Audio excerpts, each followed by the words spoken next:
Narito ang nilalaman ng balitang mula sa news articles mula sa bansang Japan. Sa larangan ng boxing, laging nagbibigay ng kasabikan ang bawat balitang naglalatag ng posibilidad ng mga laban na puno ng karangalan, prestiyoso at kontrobersiya.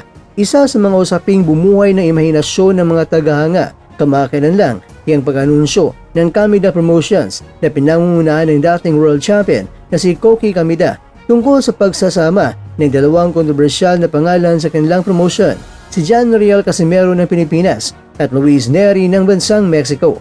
Ang dalawang ito ay parehong dating kampiyon sa iba't ibang dibisyon at parehong may reputasyon bilang mga tinaguriang pasaway sa mundo ng boxing. Sa kabilang banda, ang posibilidad ng kanilang pagtutuos laban sa mga miyembro ng Kamida family ay nagbibigay ng mas malalim na interes at pananabik.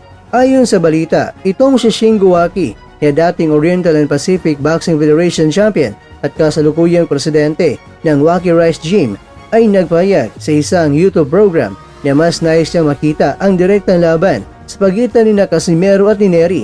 Ngunit sa parehong pagkakataon, inimungkay rin niya ang posibilidad na harapin ng dalawang bad boy combo ang mga batang mandirigma mula sa pamilyang Kamida. Sinang-ayunan naman ito ni Shohiko Akai, pinuno ng Flair Gym, na nagsabing posibleng magkaroon ng laban gaya ni Neri laban kay Tomoki Koki Kamida at Casimero laban kay Kinosuke Kamida.